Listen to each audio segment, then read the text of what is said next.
M का मतलब है जे से जिन्ना, ए से आजम खान और एम से मुख्तार। ये जन समर्थन दिखाई दे रहा है, ये बता रहा है कि आने वाले समय में परिवर्तन होना तय है।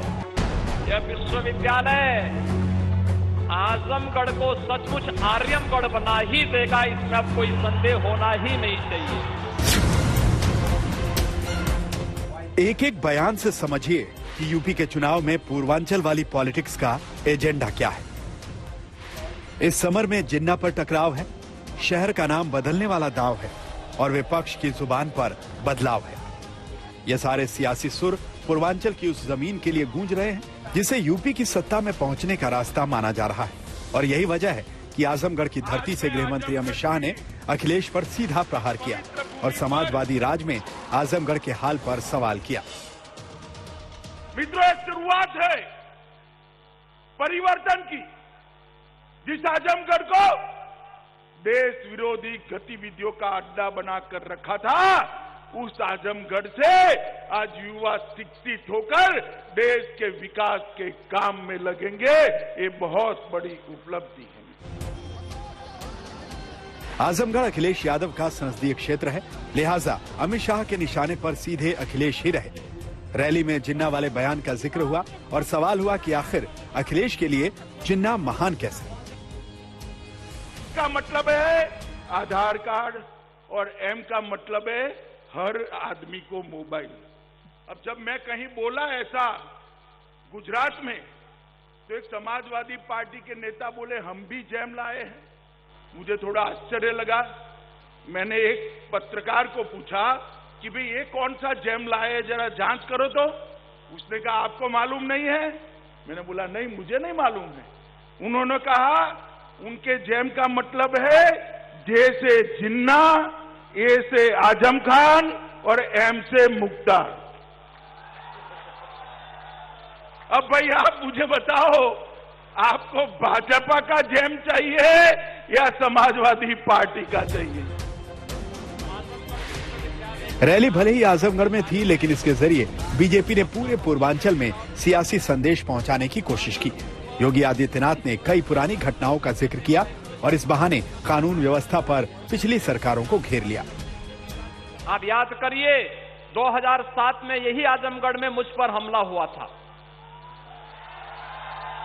और तब मैं यहां पर आया था।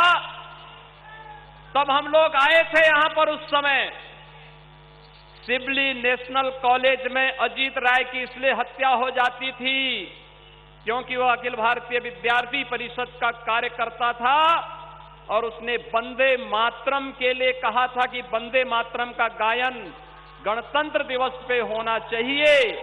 लेकिन भाइयों बहनों, कॉलेज परिसर में ही प्रिंसिपल कार्यालय के पास ही उनकी हत्या हो जाती है और 1 महीने तक एफआईआर तक दर्ज नहीं होती थी।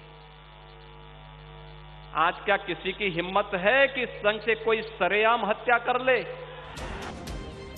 आजमगढ़ के मंच से एक और बड़ा दांव योगी आदित्यनाथ ने चल दिया है। रैली में आजमगढ़ को आर्यमगढ़ कहा और इस बात की सुगबुगाहट शुरू हुई है कि क्या फैजाबाद की तरह अब आजमगढ़ का नाम बदलने की तैयारी कर ली गई है। तब माननीय अमित शाह जी ने कहा था कि पूर्वांचल एक्सप्रेसवे को ऐसे बनाए कि जिससे वह आजमगढ़ के और पूर्वी उत्तर प्रदेश के विकास की बैकबोन बन जाए। आज पूर्वांचल एक्सप्रेसवे आपके विकास की धुरी बन रही है। आज आजमगढ़ में एयरपोर्ट बन रहा है, अंतिम चरणों में चल रहा है। लगभग 95% कार्य पूरा हो गया है। और भाइयों बहनों, यह विश्वविद्यालय जो आज यहां पर जिसकी आधारशिला रखी जा रही है,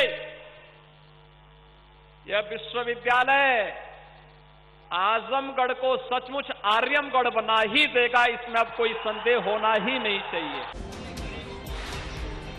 आजमगढ़ का नाम बदलने को लेकर फैसला तो बाद में होगा, लेकिन बीजेपी के इस प्रचार के बीच अखिलेश सत्ता में बदलाव का दावा पूरे दम से भर रहे हैं। योगी के गढ़ गोरखपुर में उमड़ी भीड़ को देखकर अखिलेश का भरोसा और ज्यादा बढ़ा हुआ है। ये बता रहा है कि आने वाले समय में परिवर्तन होना तय है और बदलाव होके रहेगा। आज जनता निराश हुई है इनकी सरकार में। जो वादे किए थे वो वादे पूरे नहीं हैं। किसान की आय घटी है, किसान की आय दोगुनी नहीं हुई, डीजल पेट्रोल की कीमत बढ़ी है। जो लोग ये कहते थे कि महंगाई कम होगी, उन्होंने महंगाई बढ़ाई है। आज गरीब की जेब काट करके अमीरों की तिजोरी भरी जा रही है। इस अर्थव्यवस्था में गरीबों के लिए कोई जगह नहीं है। पूर्वांचल का सियासी रुख दिल्ली की सत्ता की दिशा तय करता है। यही वजह है कि पूर्वांचल में पार्टियों का जोर पूरा है और वो इस कोशिश में हर उस मुद्दे को उठा रही हैं जो जीत की राह आसान बना सके। वाराणसी से चित्रा त्रिपाठी के साथ आज तक ब्यूरो।